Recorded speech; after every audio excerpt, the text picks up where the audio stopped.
Hey everybody, welcome back to another Diecast review. Today we are taking a look at Kurt Busch's 2021 Atlanta race win.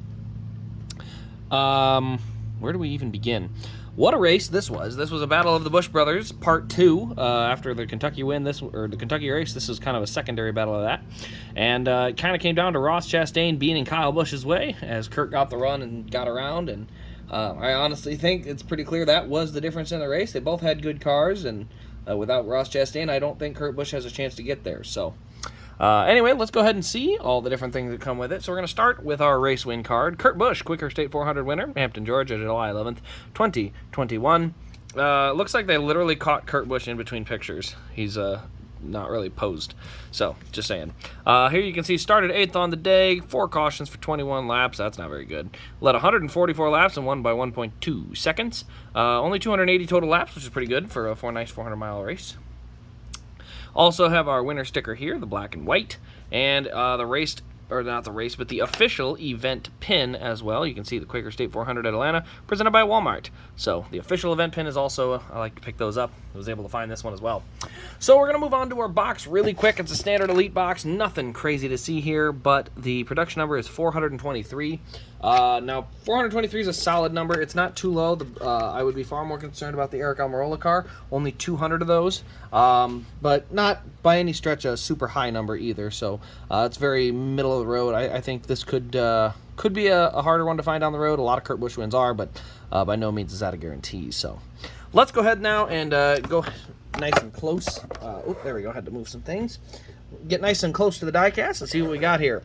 So the first thing you'll notice on the left side, we do have a matte color paint scheme. So you can see the orange and the black are all a matte finish, no gloss on this car.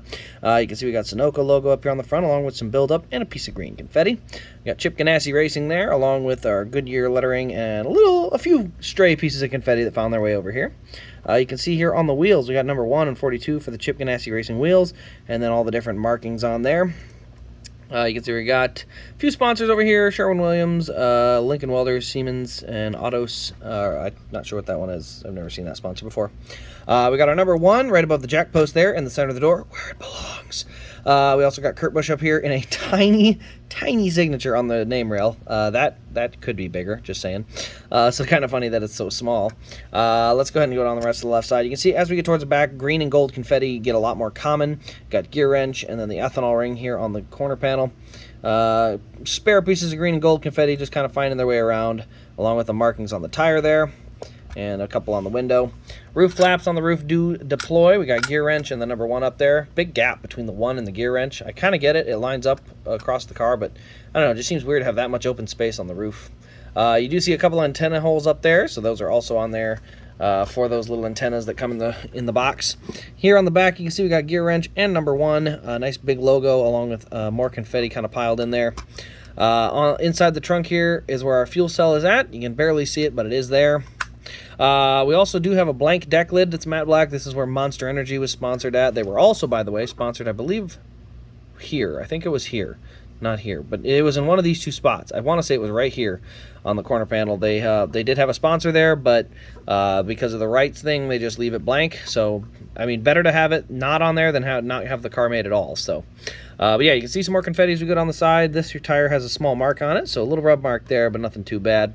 A few more pieces of confetti as you move up the right side, but overall a very clean right side. Tiny mark right here on the wheel or on the fender. I'm not sure what that is from, but then once you get back up to the nose of the car, you can see some buildup up along the top there, and then along the right front as well, all the way around the splitter.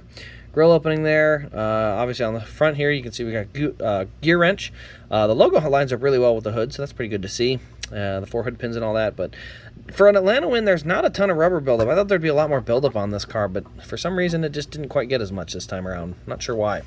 Kurt Busch on that front window, along with some more of that confetti, but overall, it's honestly a fairly boring race version outside of a little bit of confetti and a somewhat, unique paint scheme. There is not a lot of race detail on this thing. Like, it is very, very minor. So, if you're a fan of race detail, this one doesn't have much. It does have a little bit of confetti on the back, so it has that. If you're a fan of that, But other than that, pretty much Atlanta fans and Kurt Busch fans would be the only ones I could see that are really going to be high after this one, because it doesn't have anything that really separates it like other cars where it's got, you know, one thing over the other. As I said, the biggest thing is this is a pretty cool paint scheme, and it's Kurt Busch's final paint scheme in the one car, so, you know, that would be one of the bigger draws to it. But anyway, guys, let me know what your thoughts are in the comments below. Also, turn on the bell and subscribe for more Diecast content. You can find this Diecast available at rasdiecast.com in the link below. I do have just elites at this moment, but we will be moving back towards ARCs in the near future. So, anyway, guys, thanks for watching. This has been Race Craze, and we will see you in the next Diecast review.